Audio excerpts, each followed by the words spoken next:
Hi everybody, it's Claire back with another art journal video, and I'm playing in the new large Dina Wakley craft journal, creating a double page spread. So I have found that this paper, this particular cardstock in this new craft journal, is quite easy to overbrush, and it can start kind of bobbling up. So probably what I'm going to be doing most often now is adding a layer of clear gesso before I start working on it. I've found that when I do that, it stands up a lot better to be messed about with.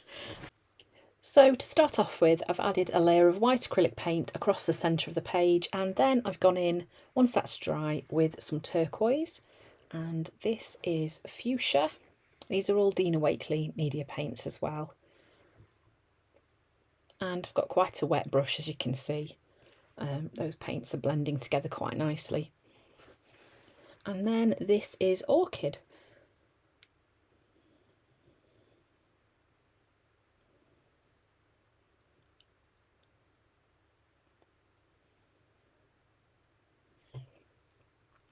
So then, using the Bumps stencil from Dina Wakley, I'm using carnation paint, and I'm just adding some stenciling using a blending tool over my initial layer of paint.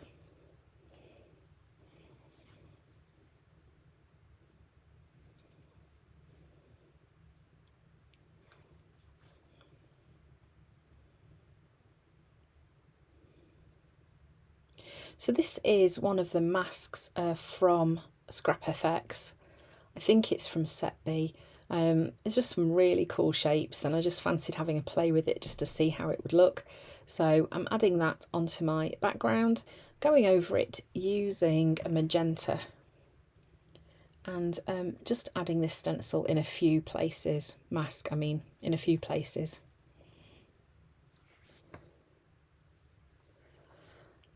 I love the way these masks work because you still get the pattern, but you can still see the layers underneath through, so it's a really cool effect.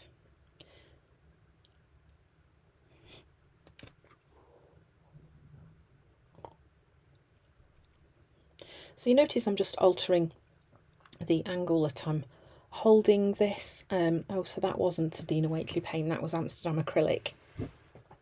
And just having a quick look, that one was called Quinacridone Rose Light.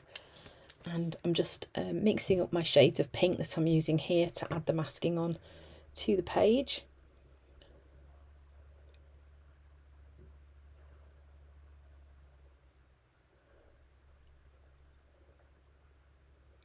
And changing the direction of the mask as well.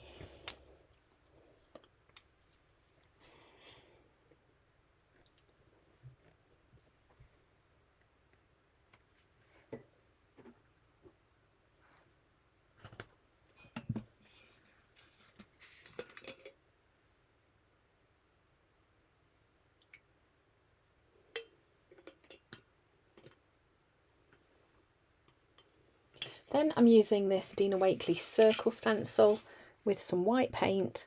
So this is just to add a little bit of contrast onto the page too. And it pulls out the white that I initially added at the first, as my first thing.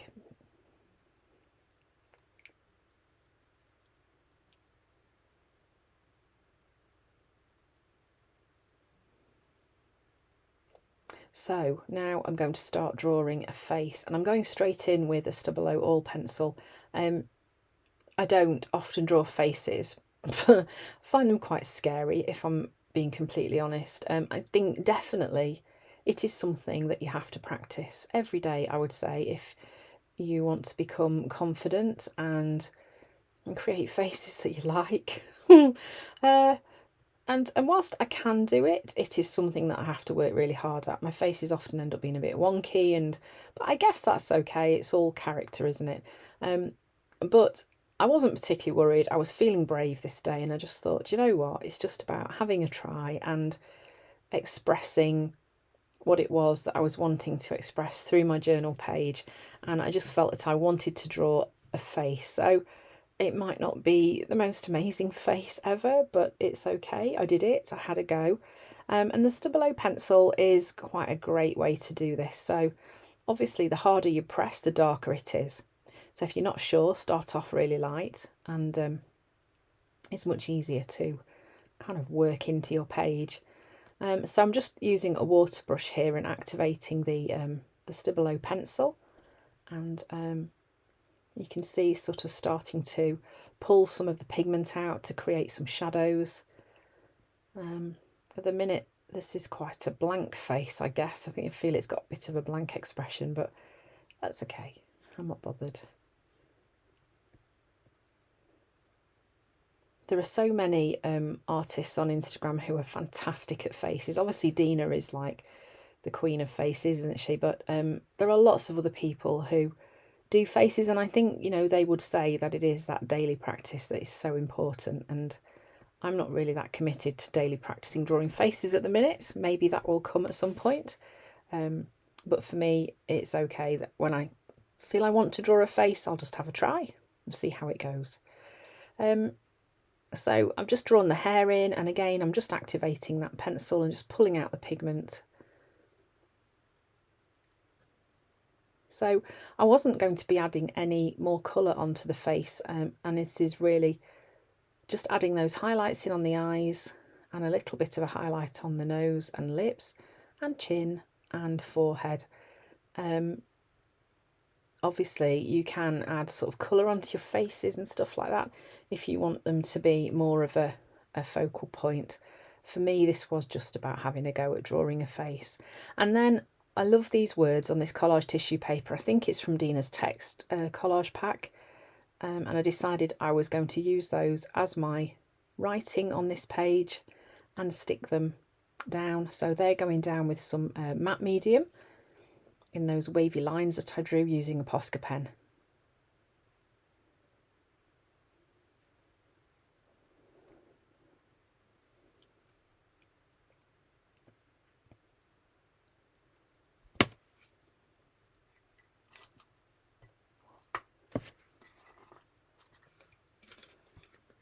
And then I'm doing some journaling up the side of this writing along those wavy lines, just to kind of express what it was that was on my mind this day.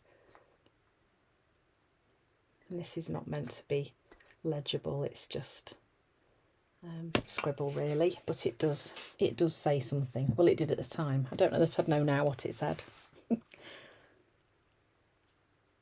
And then because the page felt a little bit empty to me, I do often not make pages that have loads of kind of empty space.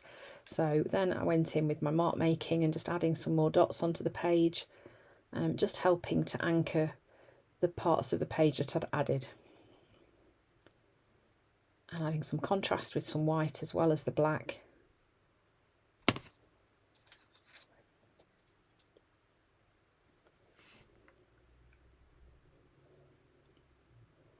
And then I decided that I wanted to put a keyword on this face.